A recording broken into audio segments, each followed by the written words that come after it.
Lumbar slip disc या disc herniation एक बहुत ही कॉमन सी प्रॉब्लम है, लेकिन कई बार कुछ गलत हैबिट्स या मूवमेंट की वजह से हमारी डिस्क पर प्रेशर और भी ज़्यादा बढ़ने लगता है और हमारी कंडीशन और भी तेज़ी से सीरियस होती चली जाती है और कई बार तो नौबत सर्जरी तक भी पहुंच जाती है। इस वीडियो में मैं आपको बताऊंगा इस कंडीशन में हमें क्या क्या करना चाहिए और क्या क्या नहीं करना चाहिए, क्योंकि जानकारी और प्रिकॉशन ही सबसे बड़ा बचाव है। सबसे पहले वो चीज़ें जो हमें अवॉइड करनी है। First of all, forward bend करना अवॉइड करें और अगर आगे झुकना पड़े तो अपने घुटनों को बेंड करें और अपनी कमर को सीधा रखें। भारी सामान उठाना भी अवॉइड करें, चाहे जिम में हैवी वेट उठाना हो या फिर घर पर पानी की बाल्टी। गलत पोजीशन में या फिर लंबे वक्त तक एक ही पोजीशन में बैठे रहने से हमारी डिस्क पर दबाव आता है, तो बेहतर है बीच बीच में मिनी ब्रेक जरूर लें। जल्दबाजी में काम ना करें ताकि आप सडन ट्विस्टिंग या फिर जर्की मूवमेंट से बच सकें। साथ ही हाई इंपैक्ट एक्टिविटीज़ जैसे कि रनिंग, जॉगिंग या अदर स्पोर्ट्स एक्टिविटीज से भी परहेज करें। अब वो चीज़ें जो हमें करनी है।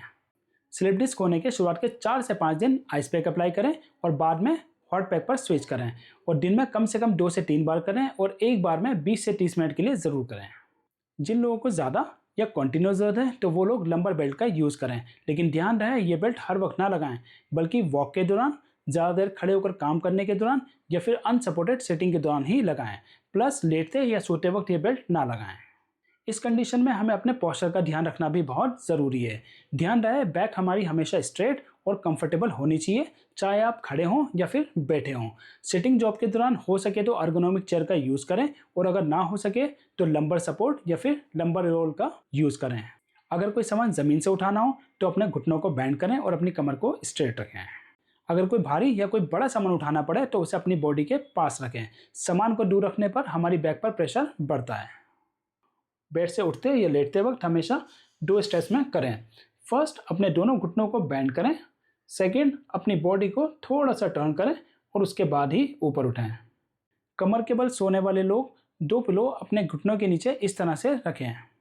करवट के बल सोने वाले लोग अपने दोनों घुटनों को बेंड करें और दोनों घुटनों के बीच में एक पिलो इस तरह से रखें। अक्सर लोगों को एक कन्फ्यूजन रहती है कि स्लिप डिस्क और सियाटिका के दर्द में किस तरह के मैट्रेस पर सोना चाहिए। इसकी वजह से कुछ लोग तो ज़मीन पर सोने लगते हैं और यहाँ तक कि कुछ लोग तो वुडन बोर्ड पर भी सोना शुरू कर देते हैं। लेकिन इस कंडीशन में आप किसी भी नॉर्मल हार्ड मैट्रेस पर सो सकते हैं, चाहे तो ज़मीन पर भी सो सकते हैं लेकिन एक कंफर्टेबल बेडिंग के साथ। लेकिन बहुत ही ज़्यादा सॉफ्ट या फ्लफी मैट्रेस अवॉइड करें और साथ ही चारपाई पर भी सोना अवॉइड करें। चाहे दर्द कम करना हो, मसल्स की फ्लेक्सिबिलिटी और स्ट्रेंथ बढ़ानी हो या फिर नसों पर से दबाव कम करना हो, फिजियोथेरेपी गाइडेड एक्सरसाइजेस हमेशा एक अहम रोल प्ले करती हैं। स्लिप डिस्क की 5 बेस्ट एक्सरसाइजेस की वीडियो के लिए नीचे दिए गए प्ले बटन पर क्लिक करें और हेल्दी रहें। Thank you.